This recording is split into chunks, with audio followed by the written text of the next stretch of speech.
Hey, this is Keith from Save the Rust.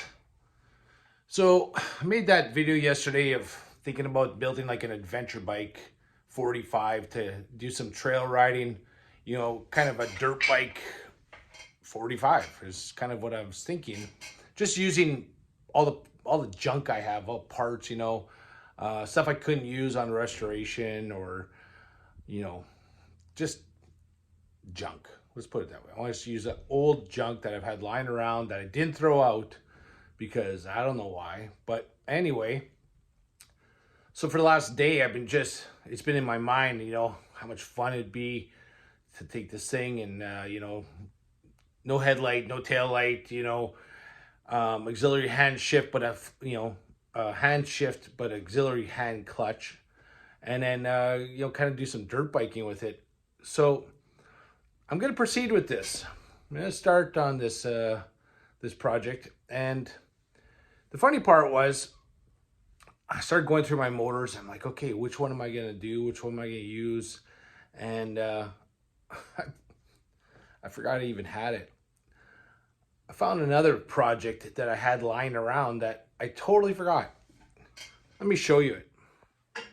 So on my wall of 45s, I was going through the motors and I found these set of cases that I forgot I got about a year and a half, 2 years ago. These are rare, really rare cases.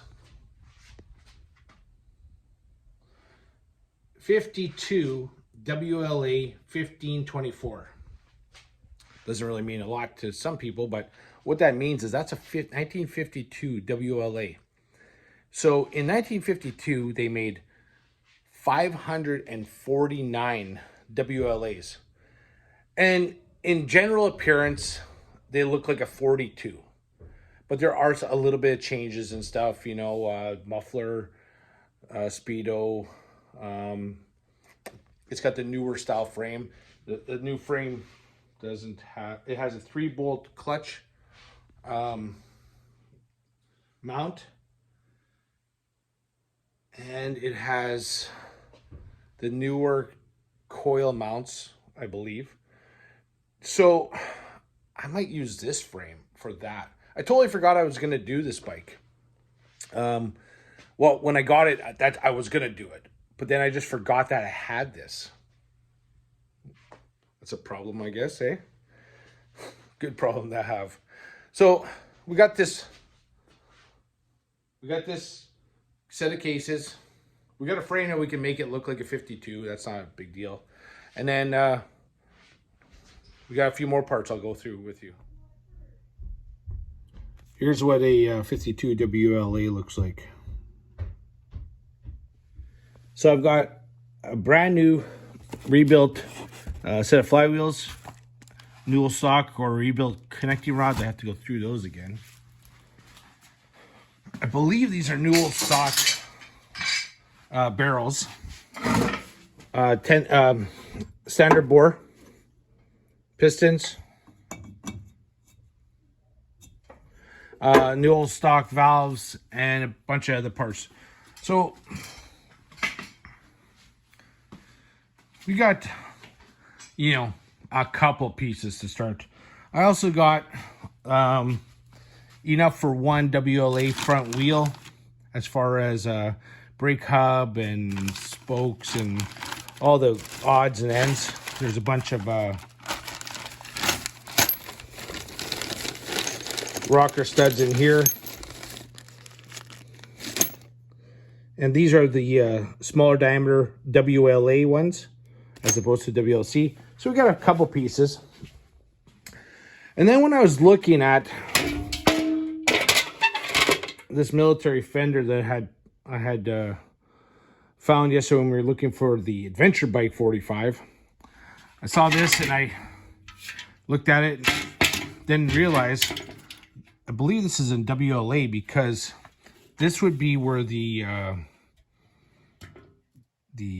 scabbard, like for your gun hole, like for the gun, would bolt through. So they put an extra piece in here to distribute the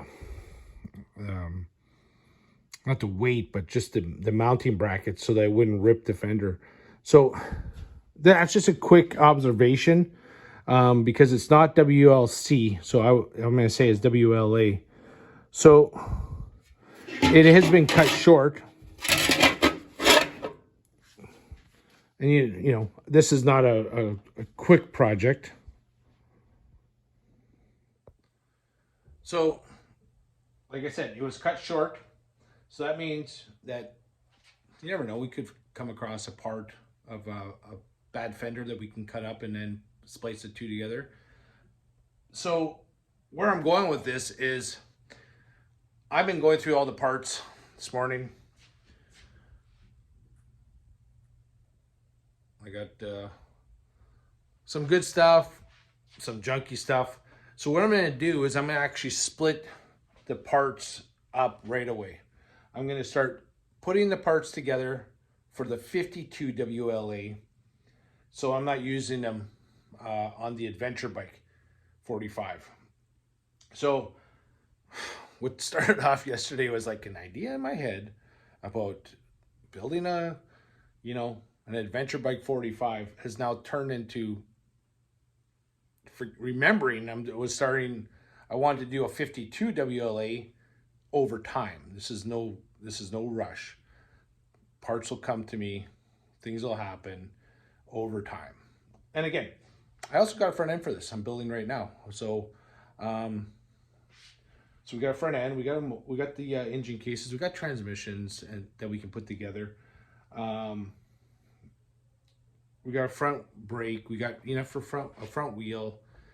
So this is usually how I start a project. I start with nothing, or I start with junk, or I start with a set of engine cases, and the idea comes to mind. You can almost go through a majority of my projects. Okay, just to give you a heads up, that 1940 Norton, I found the motor and decided right then and there, I'm building a military 45, military Norton 16H. That was 10 years ago. So I'm not scared of long-term projects. It's all fun. This is fun, you know. If you looked at some of my videos, my 53 Harley Panhead, that took 22 years. I wasn't gray. I had hair. I had long hair, actually.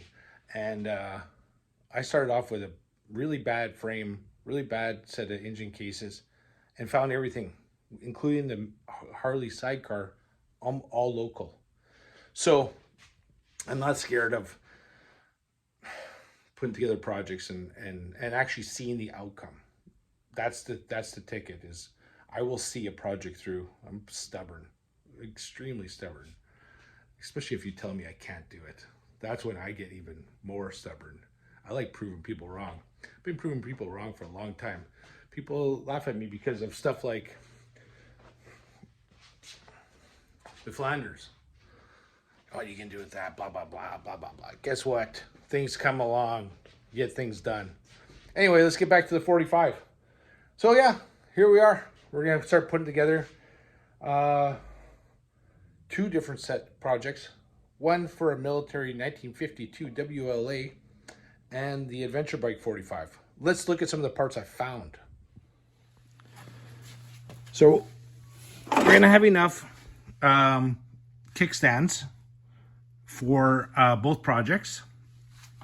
We got the rods that the kickstand sits on, and the for the straps for the floorboards.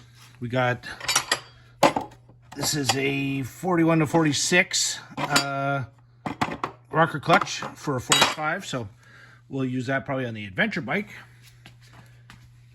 We got a box of floorboards. We'll pick the best ones for the 52, and I'm still unsure if I'm going to put on floorboards or pegs for the adventure bike 45.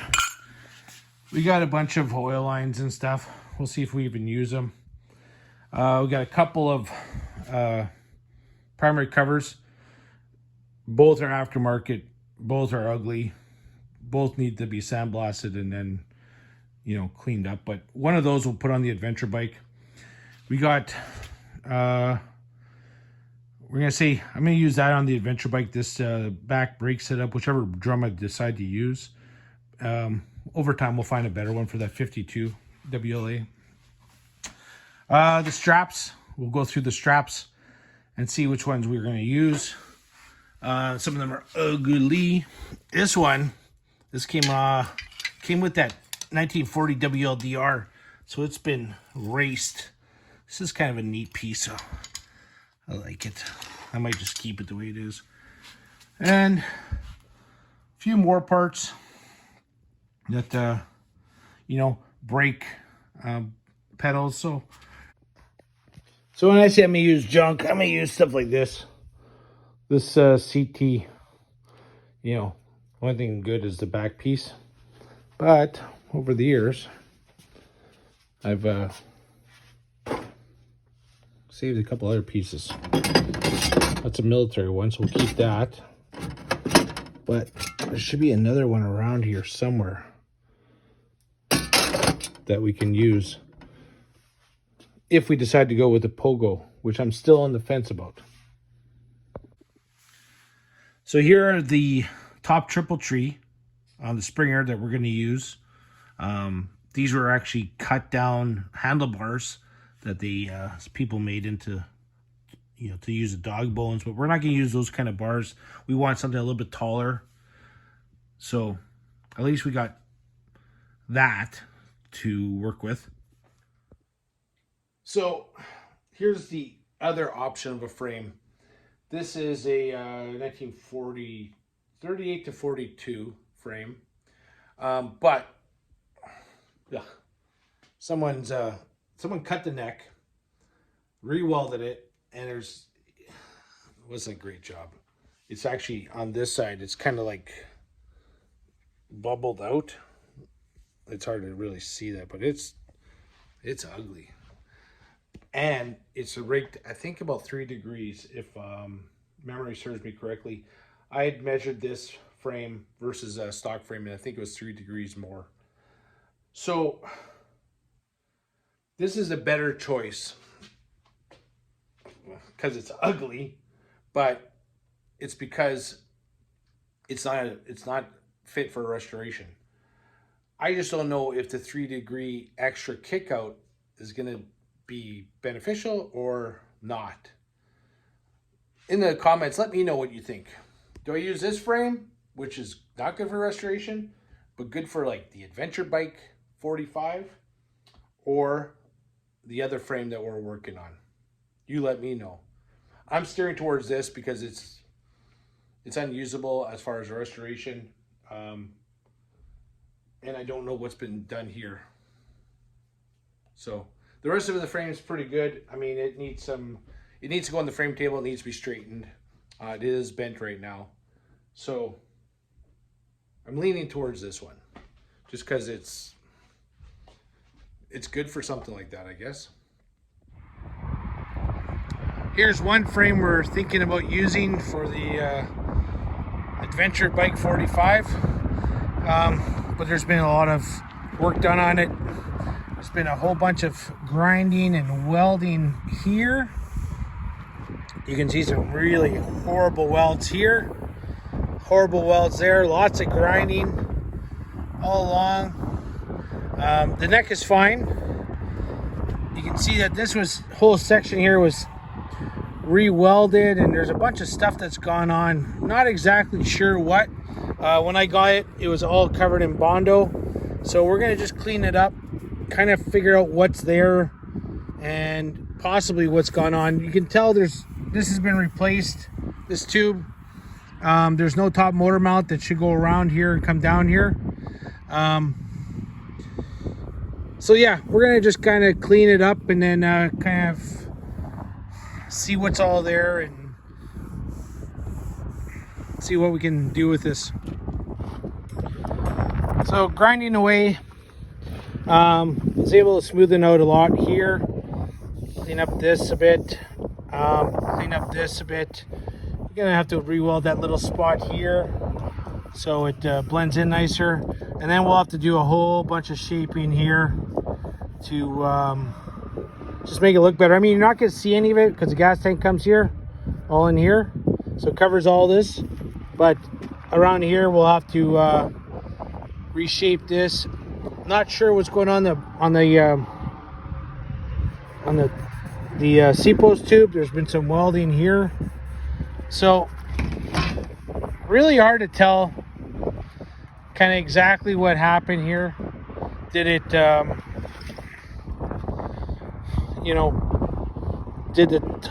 this tube for sure was replaced, the top motor mount tube. But like what happened, that's kind of what always enters your mind over the course of 80 years. And then you receive it, and there's been some interesting mods done to it.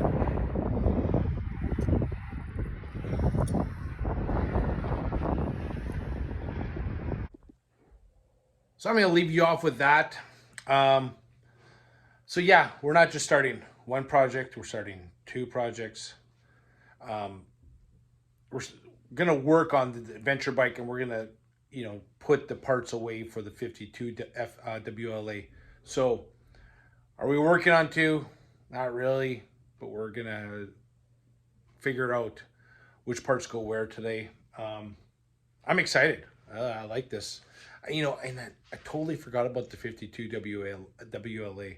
I mean, that's a cool bike. Think about it. Every bike you've ever seen, military, Harley, is either WLA or WLC, 42, 43, in, World War II. 52, that's like Korean War stuff. And there's 51s. There were some, there's some later years, post-World War II, there were some military vehicles built by Harley, but in very small numbers, very small. So I think, what did I say, 549, and this is the 25th last one. So that was probably the last couple days of them building WLAs was this motor was built. So a cool project, because it'd be cool to bring that information out to the people, right? You finish this bike, you bring it to a show, people automatically, first thing they're gonna walk up and go, 1942 Harley. Wrong. Decade later, man, that's 1952. And then they're gonna ask questions, and they're gonna say, what are you talking about? And that's cool. That's important, is to educate people on these old bikes and the history and military, because people forget about the Korean War, they forget about that kind of stuff, and we need to remind them more of it. And by restoring a 52 WLA, that's going to really bring an awareness to a lot of people that wouldn't normally know that small tidbit of information. Because you know what, I wasn't really aware of it, or if I did read it, it really didn't sink in until I got the cases. Then it went, oh wow, that's a cool part of Harley and military history that no one knows about, or if there's a very, very small percentage of people who do. So it's cool to be able to do a project like that. Yeah, it's going to take a bit of time. If it takes 10 years, it takes 10 years, whatever. I don't care. I'm not going anywhere. I'm not going to stop doing this. This is, hey, this is who we are. This is what we do. This is Keith from Stage Rest. Thanks for watching. Hope you enjoy this. I hope you don't think I'm absolutely crazy. But and if you do, hey, come along for the ride, because it's going to be fun. Have a great day.